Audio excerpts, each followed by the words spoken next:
Hello friends.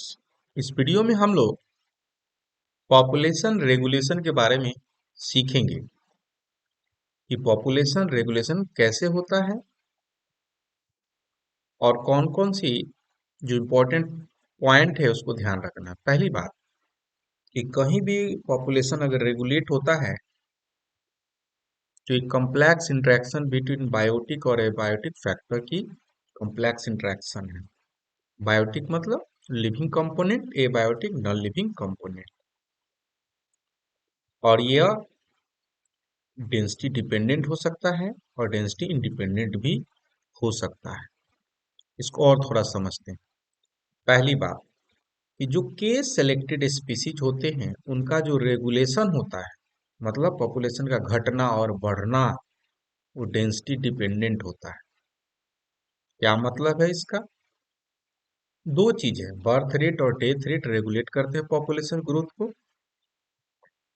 अगर जनसंख्या बहुत ज्यादा रहेगी तो कंपटीशन फॉर रिसोर्सेस होगा और ग्रोथ रेट क्या होगा? घटेगा। और साथ ही साथ लोअर बर्थ भी होगा। इसलिए इसको हम लोग कभी कभी नेगेटिव फीडबैक भी कहते हैं कि जैसे जैसे हमारी जनसंख्या बढ़ेगी, डेंसिटी बढ़ेगी, कंपटीशन बढ़ेगा और ग्रोथ रेट क्या करेगा? डिक्रीज करेगा। और ग्रोथ रेट डिक्रीज कैसे कर सकता है?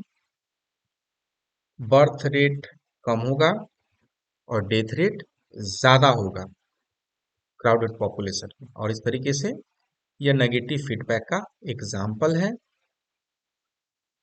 कि क्राउडेड पॉपुलेशन में नेगेटिव फीडबैक होगा। जैसे जैसे संख्या डिफरेंसेस बढ़ेगी, बर्थ रेट घटेगा और डेथ रेट बढ़ेगा। क्यों? क्योंकि भोजन नहीं है। अब आगे थोड़ा सा समझते हैं। बहुत महत्वपूर्ण है एली इफेक्ट। ये क्या कहता है कि पॉपुलेशन ग्रोथ रेट जो है इंक्रीज करेगा पॉपुलेशन साइज के बढ़ने से। पॉपुलेशन साइज के बढ़ने से क्या है? ग्रोथ रेट इंक्रीज करेगा, जिसको हम लोग एली इफेक्ट बोलते हैं। और ये पॉजिटिव फीडबैक का एग्जाम्पल है। इसके बारे में और विस्तार से हम आगे बात करेंगे, लेकिन यहाँ पर समझने वाली जो बात है कि जो भी के सेलेक्टेड स्पीसीज होंगे वो डेंसिटी डिपेंडेंट सिलेक्शन, मतलब अपने कैरिंग कैपेसिटी के आसपास जाने के बाद उनकी संख्या रेगुलेट होना चालू हो जाएगी। और कैसे रेगुलेट होगी? बिल्कुल, ग्रोथ रेट क्या हो जाएगा? घटने लगेगा। और घटेगा कैसे? घटाएगा कैसे? रेगुलेट कैसे करेगा?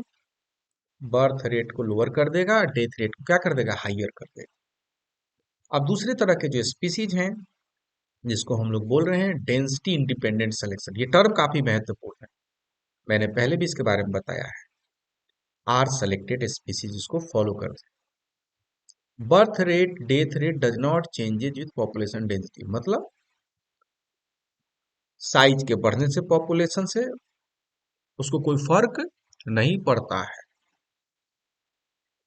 डेथ इन ए पॉपुलेशन, अगर को तो डेथ कैसे हो सकता है? पॉपुलेशन घटेगा कैसे इन लोगों का? तो मान लीजिए कुछ सीवियर वेदर और नेचुरल डिजास्टर हुआ तो पॉपुलेशन क्या ड्रास्टिकली घट जाएगा। लेकिन बर्थ रेट और डेथ रेट से उसे कुछ लेना देना नहीं है। इसीलिए हम लोग इस तरह के रेगुलेशन को क्या बोलते हैं? डेंसिटी इंडिपेंडेंट, मतलब संख्या से उसका कुछ लेना देना नहीं है। चलिए और कुछ और हम सीखते हैं कि कैसे birth rate dependent independence equilibrium density को पॉपुलेशन हम वो समझते हैं। इक्विलिब्रियम का मतलब क्या होता है कि dn बाई dt बराबर जीरो हो गया, पॉपुलेशन साइज चेंज नहीं कर रहा है, तो उसको हम क्या बोलेंगे? इक्विलिब्रियम बोले। जैसे यहाँ पर कुछ ग्राफ दिखाया गया है, उसको समझिए थोड़ा सा। ये क्या बता रहा है? ये डेंसिटी डिपेंडेंट डेथ रेट है। मतलब आप देखिए कि जैसे जैसे डेंसिटी बढ़ रहा है, एन की संख्या बढ़ रहा है, डेथ रेट आपका बढ़ते जा रहा है। और ये बर्थ रेट है जो कि डेंसिटी डिपेंडेंट बर्थ रेट है। तो जैसे जैसे संख्या बढ़ रही है आप देखेंगे कि बर्थ रेट घटते जा रहा है। और जहां पर एक क्रॉस सेक्शन है, इस पॉइंट को हम लोग बोलते हैं इक्विलिब्रियम डेंसिटी। ये कैसा पॉइंट है? जहां पर बर्थ रेट और डेथ रेट क्या है? जीरो है। तो आपको जो चेंज इन पॉपुलेशन इस पॉइंट पर जो मिलेगा वो क्या मिलेगा?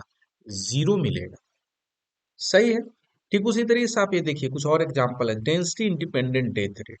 यहाँ पर जो है संख्या के बढ़ने से, पॉपुलेशन साइज के बढ़ने से आपका कोई भी बदलाव देखने को नहीं मिल रहा है। क्या नहीं मिल रहा है देखने को बदलाव मिल रहा है? डेथ रेट में। डेथ रेट क्या है? इंडिपेंडेंट है, कांस्टेंट है। 100 संख्या रहेगा तभी मतलब एक फ्रैक्शन मिलेगा, या 500 जनसंख्या तो भी एक फ्रैक्शन ऑफ पॉपुलेशन मर रहा है, जो डेंसिटी से उससे कुछ लेना देना नहीं इस तरह के। और इस पॉइंट को हम क्या बोले? इक्विलिब्रियम डेंसिटी बोले। ठीक उसी तरीके से और एक और केस भी इस तरह का संभव, density independent death rate, sorry birth rate. तो क्या देखेंगे कि इक्विलिब्रियम डेंसिटी को निकालने के लिए इसका भी यही पॉइंट होगा, बर्थ रेट डेथ रेट यहाँ पर कॉमन हो।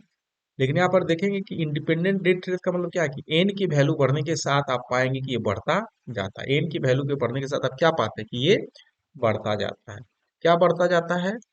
डेथ रेट तो बढ़ता जा रहा है, लेकिन ये क्या है? डेथ बर्थ रेट क्या कांस्टेंट है, मतलब एन का जो वैल्यू है बढ़ने के साथ जो स्मॉल बी का वैल्यू है वो कांस्टेंट है। तो इस तरीके से डिफरेंट केसेस को हमने देखा। इंडिपेंडेंट का मतलब क्या हुआ कि पॉपुलेशन बढ़ने से वो चीजें बढ़ नहीं रही है और कांस्टेंट है। इस तरीके से हम इक्विलिब्रियम डेंसिटी निकाल सकते हैं। अब हम लोग थोड़ा समझते हैं एली इफेक्ट। ठीक है, एली इफेक्ट क्या है? एक कोरिलेशन है बिटवीन पॉपुलेशन साइज डेंसिटी और उसके individual fitness of population of ए स्पीसी। अब एक स्थिति की कल्पना कीजिए कि अगर आप एक सिंगल प्लांट को ग्रो करा रहे हैं बहुत बड़े फील्ड में, ओपन फील्ड में, बड़े फील्ड में, तो क्या होगा? उसका सर्वाइवल का चांसेस क्या है? बिल्कुल कम है। क्यों? क्योंकि अंदर तूफान आएगा तो सब एक पौधे को उड़ा के लेके चला जाएगा, या वो डैमेज करेगा, बहुत ज्यादा डैमेज करेगा। लेकिन वहीं पर 1000 2000 पौधे को बात करें तो क्या होगा? उनका जो सर्वाइवल है बढ़ जाएगा। तो एल इफेक्ट बताता क्या है कि पॉपुलेशन के बढ़ने से उसके सर्वाइवल या ग्रोथ बढ़ जाते हैं। और एक पॉजिटिव फीडबैक भी। इन जनरल केसेस में ऐसा नहीं होता है। जनरल केसेस में क्या होता है? पॉपुलेशन के बढ़ने से ग्रोथ रेट घटेगा। क्यों घटेगा? कंपटीशन होगा और जो भी चीजें होगी। तो ये वो नेगेटिव फीडबैक था, और ये क्या? Positive feedback. मतलब एक दूसरे को प्लांट स्पीसीज क्या कर रहे हैं? मतलब सपोर्ट कर रहे हैं। तो ध्यान देने वाली कौन सी बात है कि ग्रोथ रेट यहाँ पर बढ़ेगा, सर्वाइवल बढ़ेगा अगर संख्या बढ़ेगी तो। पॉजिटिव फीडबैक है एलिफेंट। जबकि इन जनरल ये देखने को हमको नहीं मिलता है। और इस तरीके से हम देखेंगे कि logistic growth curve D N by D T N change करता है एलिफेक्ट के चलते। अगर नॉर्मल है, या देखिए नॉर्मल अगर है, कोई एलिफेक्ट नहीं है, तो क्या आपको मिलेगा? Sigmoid curve, sorry bell shaped curve आपको देखने को मिलेगा। लेकिन स्ट्रॉन्ग एल इफेक्ट है, वीक एल इफेक्ट है, तो ये कर्व आपको अल्टर मिलेगा। स्ट्रॉन्ग एल इफेक्ट है तो देखिए, आप देखिए कम अगर जनसंख्या, इस ग्राफ को समझिए तो rate of change of population घटने लगता है।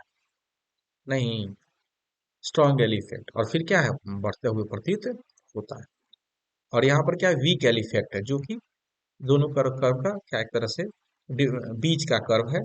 थोड़ा सा आपको स्क्यूनेस को दिखाया गया है। और इसके बारे में हम स्क्यूनेस के बारे में हम आगे बात करेंगे कि स्क्यूनेस क्या होते हैं, और काफी महत्वपूर्ण है स्क्यूनेस। एग्जामिनेशन में पूछे भी जाते हैं स्क्यूनेस के बारे में। जहाँ की हम इसको स्टैटिक्स पढ़ेंगे तो वहां पर हम देखेंगे मीन मीडियन मोड और स्क्यूनेस के बारे में विस्तार से बात करेंगे। लेकिन सारे प्रश्न में ध्यान देने वाली बात क्या है?